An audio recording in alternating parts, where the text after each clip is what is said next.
Hey everyone, welcome back to the channel. Today, we're diving into a story that's equal parts history lesson and modern-day detective thriller. Our title, Stolen by the Reich, How Nazi Art Secrets Are Being Exposed in 2025. If you're into World War II mysteries, stolen treasures, or just how the past keeps haunting us, buckle up. This is gonna be a wild ride through one of the biggest art heists in history, and how, even in 2025, we're still peeling back the layers. Let's set the stage. Back in the 1930s and 40s, the Nazi regime wasn't just about conquest on the battlefield. They had a twisted obsession with art.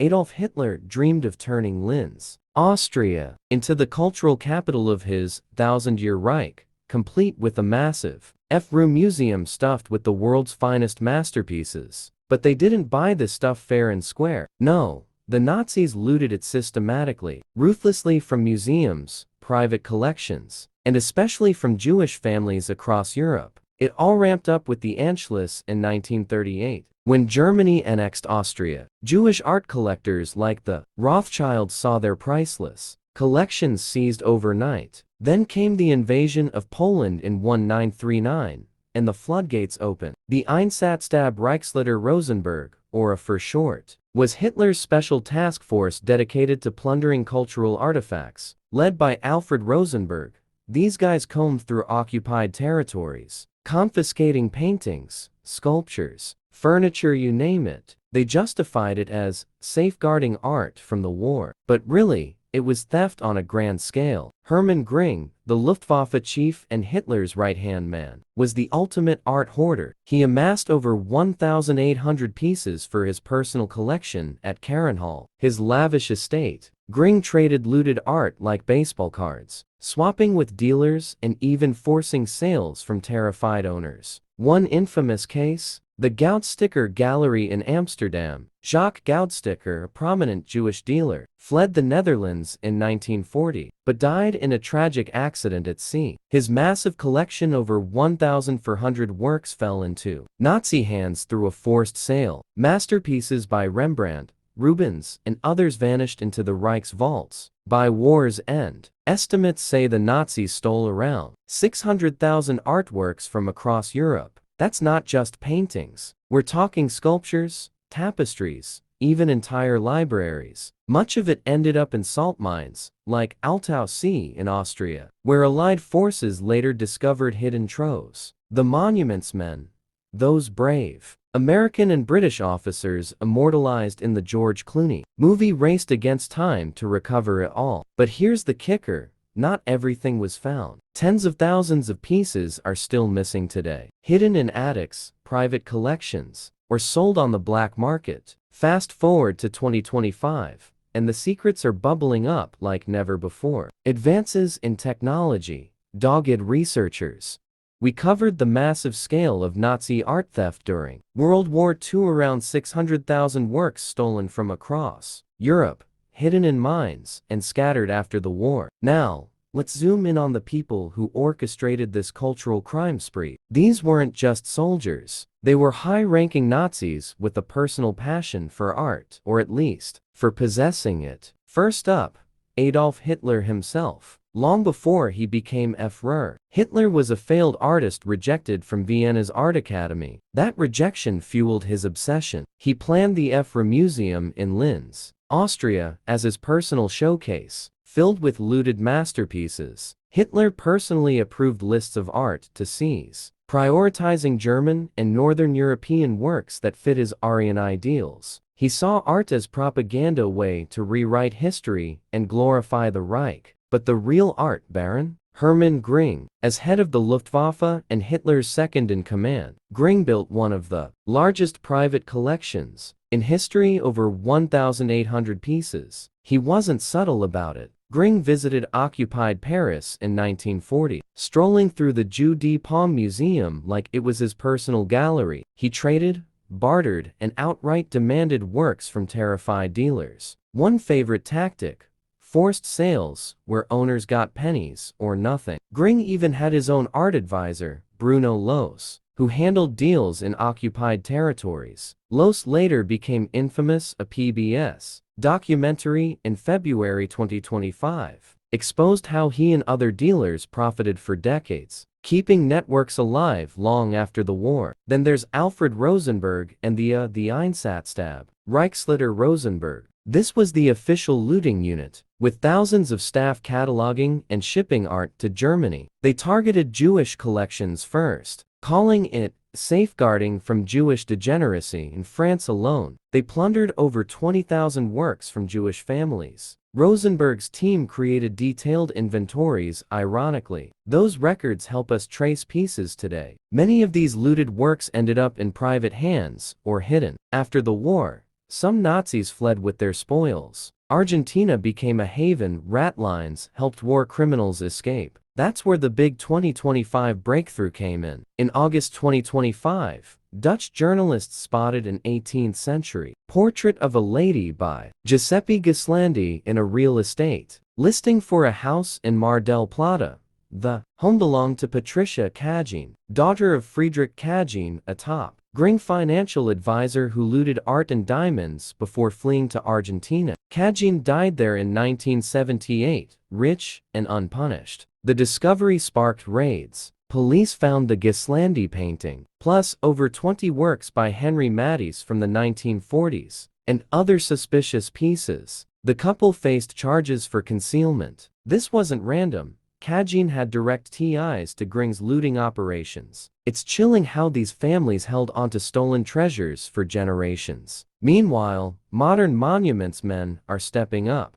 About the big players like Hitler, Göring, and Rosenberg who masterminded the looting. Now, let's get into where all that stolen art actually went. The hidden caches that kept these treasures out of sight for decades, and how, in 2025, new discoveries in tech are finally bringing them to light. During the war, as Allied forces closed in, the Nazis panicked. They hid millions of artworks in underground vaults, salt mines, and castles across Germany and Austria. The most famous, the Altau Sea salt mine, where the monuments men found over 6,500 paintings, including works by Michelangelo and Vermeer. Other spots included the Merkers mine, full of gold and art, and remote castles like Neuschwanstein, Göring's personal stash. Many pieces were crated up, labeled fragile, and buried deep to survive bombings. But not everything was recovered. In 1945,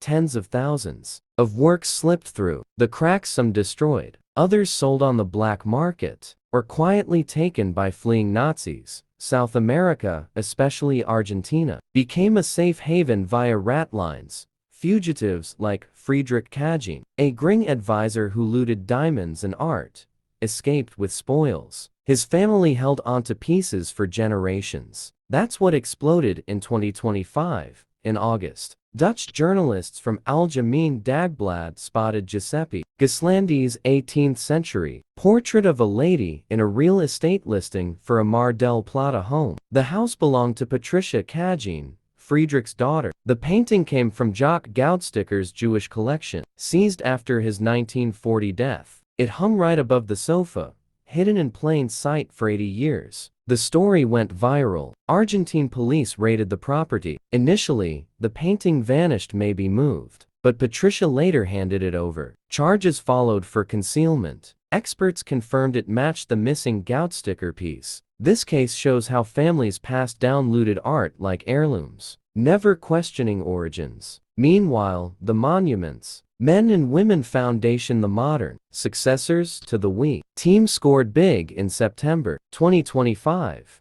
They spotted two 17th century Ambrosius Buschert still lifes at an Ohio auction house. These belonged to the Jewish Schloss family, looted from France in 1943, using databases like the Jewish Digital Cultural Recovery Project. They proved provenance. The auction stopped. Paintings were secured for restitution. The foundation monitors auctions 24/7, logging tips worldwide. Tech plays a huge role now. Digital archives let researchers cross-reference Nazi inventories with current sales. Online databases flag gaps in ownership history. AI scans images for matches to known looted works. Even simple things like real estate photos expose hidden pieces. Other 2025 headlines? PBS's Plunderer. Doc revealed post-war dealer networks profiting from looted art. In Bavaria, report surfaced of hundreds of concealed pieces by.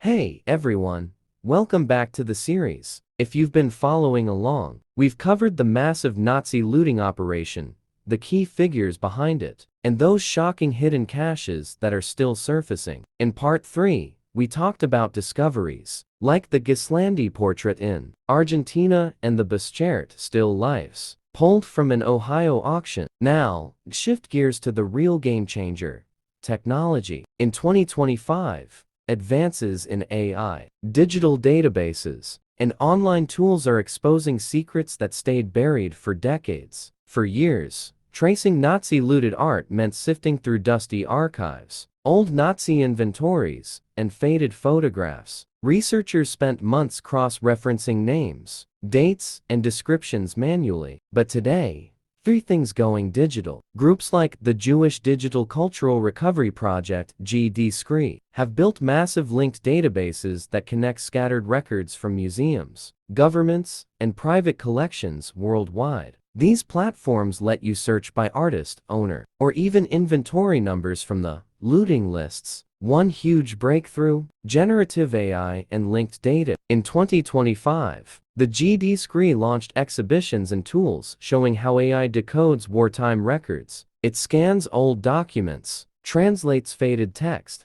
matches images, and flags provenance gaps, those suspicious holes in an artwork's ownership history. For example, if a painting jumps from a Jewish collector in 1938 straight to a post-war dealer without explanation, AI highlights it instantly. This cuts research time from years to weeks. Auction monitoring has gone high-tech too. The Monuments Men and Women Foundation runs constant scans of online catalogs, using databases like the Lost Art database in Germany and the ALR's private registry. They log every tip worldwide. That's exactly how they stopped the Buschert sale in Ohio in September 2025. A tip came in about 2 small floral still lifes at Apple Tree Auction Center listed as unclaimed property from old safe deposit boxes, going for peanuts. Foundation experts matched them to Nazi inventory numbers S16 and S17 from the Schloss collection, looted in 1943 from France. The auction halted within days. The paintings are now secured for restitution to the Schloss heirs. The Argentina case with the Gislandi portrait of a lady from the Goudstikker collection. Dutch journalists used online real estate photos and cross-checked against the Dutch missing art database. AI image recognition helped confirm matches to old black and white records. The painting was recovered after raids, and Goudstikker's heirs, many in the US, are pursuing full claims. Other tools?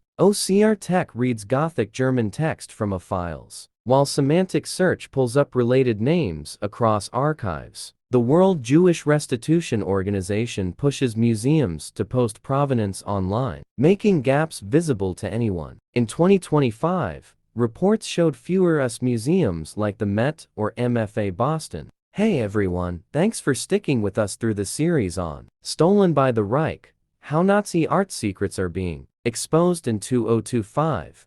We've explored the massive looting operation, the key Nazi figures, hidden caches, and the tech that's cracking cases wide open. Now, in our final part, let's look at the human side, the ongoing battles for restitution, the legal wins in 2025, and what this means for families, especially those in the US and Canada. As we push toward real justice, restitution isn't just about getting paintings back. It's about acknowledging the pain of the Holocaust and restoring dignity to survivors and their heirs. Many families fled to North America after the war, carrying stories of lost heirlooms. Today, groups like the Monuments Men and Women Foundation keep the fight alive. In 2025, they made headlines with recoveries like the Buschert still lifes pulled from that Ohio auction, small floral paintings from the Jewish Schloss family, looted in 1943, France. Using databases and tips,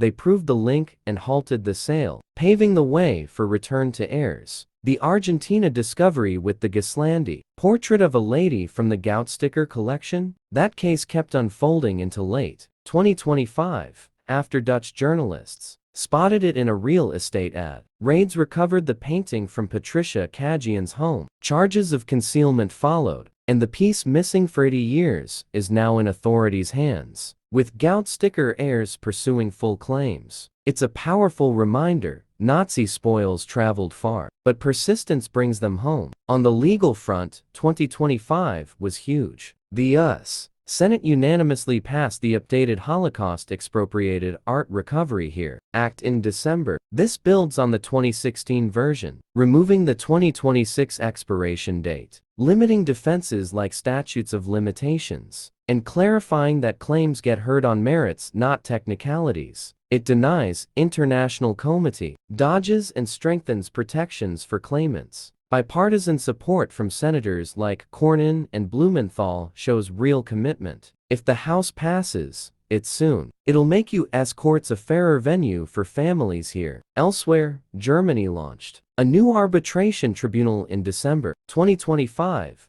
to speed up resolutions for public collections. It replaces the old advisory system, allowing unilateral appeals and direct claims by heirs. Cases like Picasso's Madame Solar from Jewish banker Paul von Mendelssohn Bartholdy could move faster now. Challenges persist. A September 2025 report from the World Jewish Restitution Organization highlighted how few U.S. museums fully post provenance online places, like the Met and MFA Boston lag, making it harder for claimants to spot issues. Private sales and good faith buyers complicate things, but momentum is building. For families in the US and Canada, these steps mean hope. Digital tools, vigilant foundations, and stronger laws turn decades of frustration into progress. Hey everyone, welcome to the bonus wrap-up episode of Stolen by the Reich: How Nazi Art Secrets Are Being Exposed in 2025. We planned for 5 parts, but with fresh developments hitting headlines right as we hit 2026, it felt wrong not to add this one. Thanks for all the messages asking for more. You guys kept this series alive. As of early January 2026, the momentum hasn't slowed. The updated HERE Act, passed unanimously by the Senate in December 2025, is now moving through the House.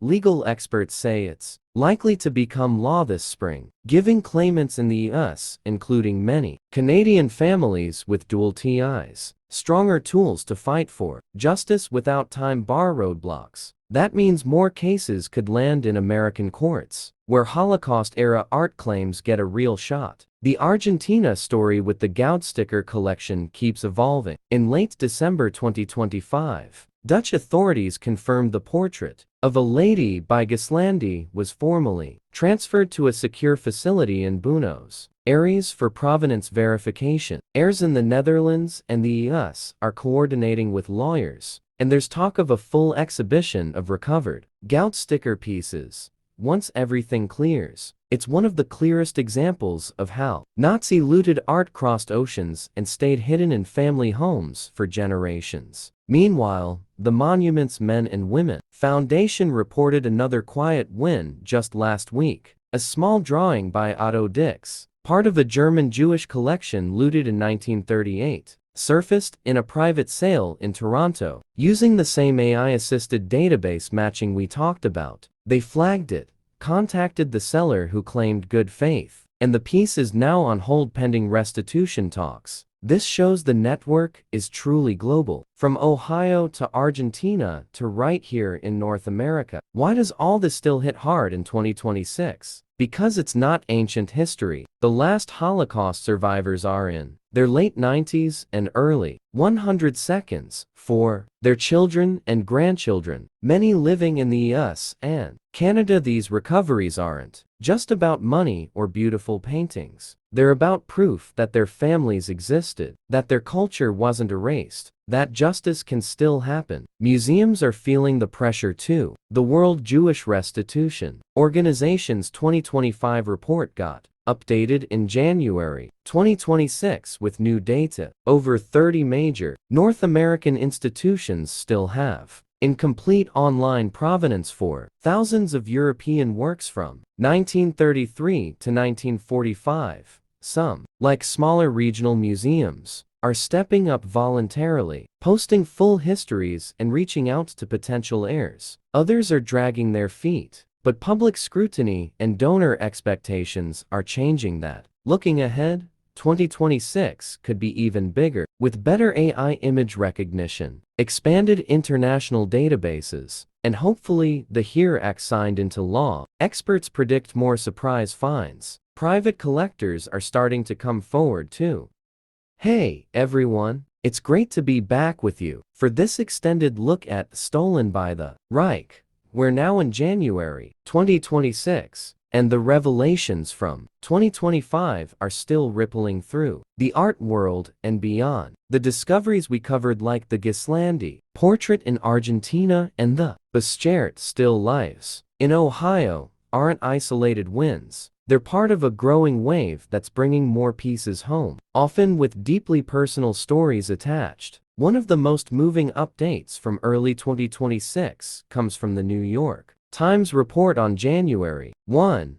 While high-profile paintings grab headlines, many restitutions involve small, intimate items stolen from Holocaust victims, things like wallets, letters, or family keepsakes that hold immense emotional value. Take the case of Marie H. L. Sagaspi, now 80. She never met her father, Jean Irabarne, who was murdered by the Nazis shortly after her birth in 1945. A volunteer from the Arolsen Archives recently returned his wallet, a simple item that connected her to the father she lost. These returns remind us that Nazi theft wasn't just about masterpieces, it was about erasing lives and memories. The Monuments Men and Women Foundation continues leading the charge. Their diligent team monitoring auctions, databases, and public tips around the clock has kept the pressure on. While no massive new North American finds made headlines in the first weeks of 2026, their work on ongoing cases builds on 2025 successes. They're still investigating leads from the Art Leads program, emphasizing that every tip matters in closing these chapters. On the legal side, the Holocaust Expropriated Art Recovery HERE Act improvements of 2025 passed the Senate unanimously in December. As of now, in January 2026, it's held at the House desk, awaiting final action. If signed into law soon, it would eliminate the original 2026 sunset clause, strengthen protections against time-based defenses, and make U.S. courts even more accessible for claimants, crucial for families. In the US and Canada, the Argentina case with the Goudstikker collection's Portrait of a Lady by Giuseppe Gislandi remains a focal point. Recovered in September 2025 after that viral real estate listing, the painting was handed over by Patricia Kajian's lawyer following raids and charges of concealment against her and her husband. Experts confirmed its link to the looted collection, and as of early 2026, it's secured for provenance checks, with heirs like Murray von Saar pushing for full return. This one case highlights how Nazi fugitives' families held onto spoils for decades,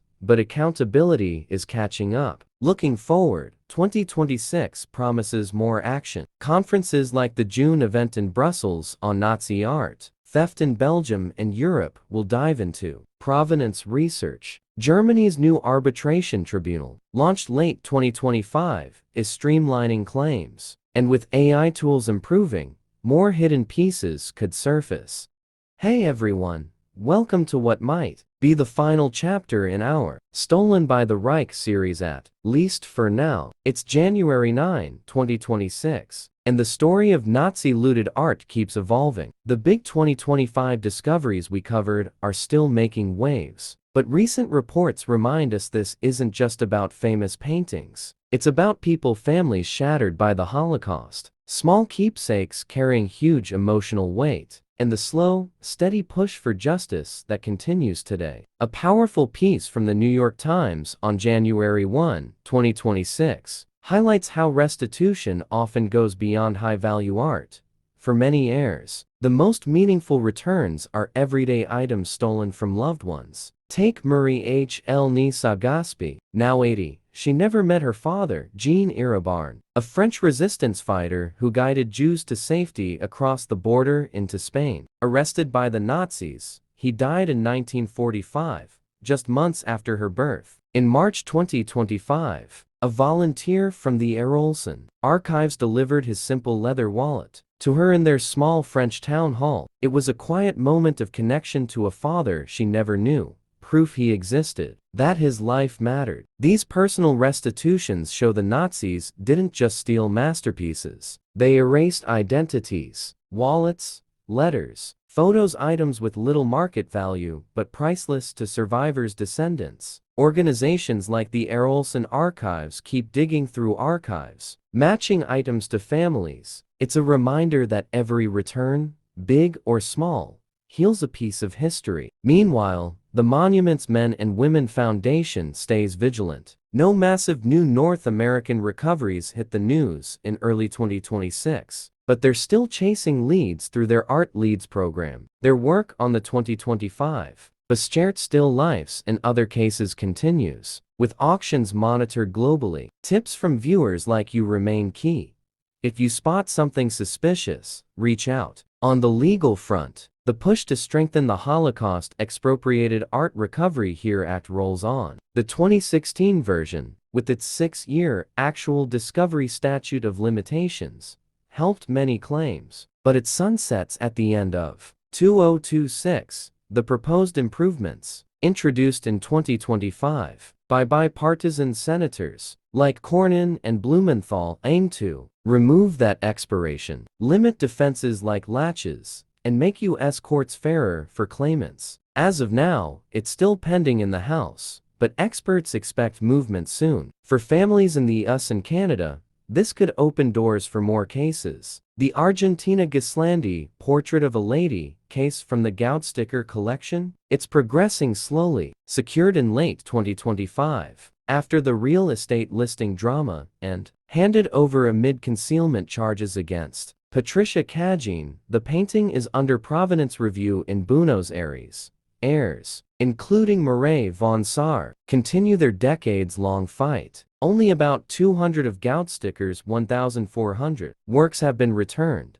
This could be another step. Hey, everyone, thanks for coming back to the channel for what feels like the closing chapter of Stolen by the Reich. It's mid-January 2026, and while the spotlight often falls on blockbuster paintings worth millions, some of the most meaningful progress in Nazi-looted art restitution happens in the quieter moments. These smaller, deeply personal returns are proving that persistence from researchers, families, and everyday people is what truly moves the needle. One story that touched a lot of viewers after our last video comes from the Arolsen Archives in Germany. In early January 2026, they announced the return of several personal documents and photographs to descendants in Canada and the United States. These weren't famous artworks, they were family letters, identity papers, and a few small watercolor sketches taken from Jewish homes in Vienna in 1938. One recipient, a Toronto woman in her 70s, described holding her grandmother's faded sketch of a Viennese street as like getting a piece of her voice back. The Arolsen team has been quietly matching these items for years, using digitized Nazi seizure lists and survivor testimonies. It's slow work, but every match closes a circle closer to home. A modest but significant case surfaced in late December 2025 in New Jersey. A local estate sale included a small 19th-century landscape painting attributed to an Austrian artist. The seller had no idea of its history. A sharp-eyed volunteer from the Jewish Digital Cultural Recovery Project spotted it in the online catalog and cross-checked it against the database. It matched a piece looted from the collection of Dr. Max Friedlander, a prominent Jewish art historian, who fled to the Netherlands in 1939 and later to the US. The auction was paused. The family contacted and as of early 2026, the painting is being prepared for return to Friedländers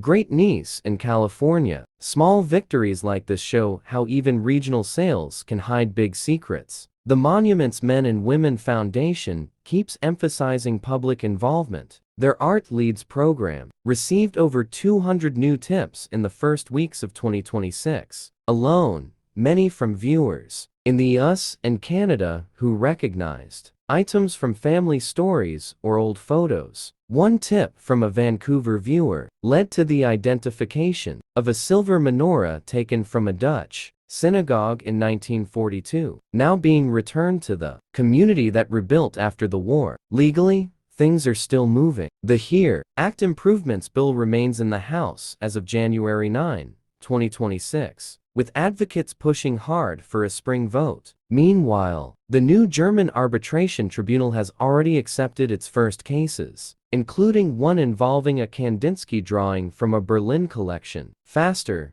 fairer processes mean fewer families wait decades. The Argentina Goudstikker portrait of a lady is also inching forward. Provenance experts in Buenos Aires confirmed in early January that the painting's style, canvas markings.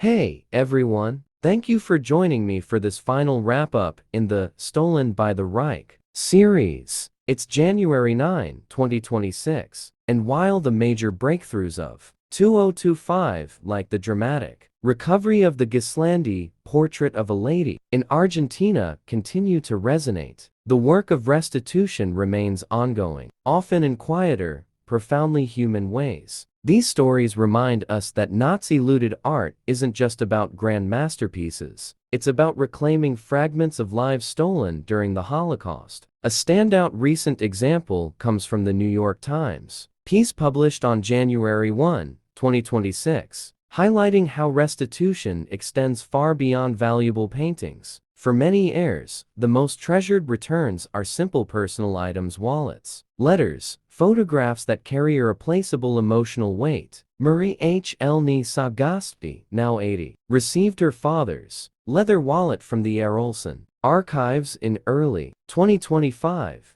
Jean Irabarne, a French resistance fighter who guided Jews to safety, was murdered by the Nazis shortly after her birth in 1945. She never knew him, but holding that wallet brought a tangible connection to the father she lost. The Arolsen Archives, dedicated to documenting Nazi persecution and returning stolen belongings, continue this vital work, matching items to families through digitized records and survivor testimonies. These small restitutions underscore a key truth. The Nazis aimed to erase not just people, but their entire existence. Returning everyday objects restores identity and memory. The archives have facilitated thousands of such returns over the years, and in early 2026, they're still actively processing inquiries from descendants in the US, Canada, and beyond. The Monument's Men and Women Foundation keeps pushing forward too. Their Art Leads program, fueled by public tips including many from North American viewers, has been crucial. While no headline-grabbing North American recoveries surfaced in the first weeks of 2026, they're diligently following leads from 2025 cases like the Bestchert Still Lifes and monitoring global auctions. Their ongoing advocacy ensures that voluntary restitutions remain the norm. Legally, the Holocaust expropriated art recovery HERE Act improvements introduced in 2025 to remove the 2026 sunset clause and strengthen protections against time-based defenses are still pending in the House. Advocates are optimistic about progress soon, which would make U.S. courts even more accessible for families here and in Canada. Pursuing claims. The Argentina case with the Goudstikker portrait of a lady by Giuseppe Gislandi. It progressed in late 2025 with the painting secured for provenance verification in Buenos Aires after charges against Patricia Kagin and her husband for concealment. Heirs, including Mireille von Saar, continue their pursuit. Only about 200 of Goudstikker's 1,400 works have been returned so far. This case illustrates how Nazi spoils endured across generations. But international cooperati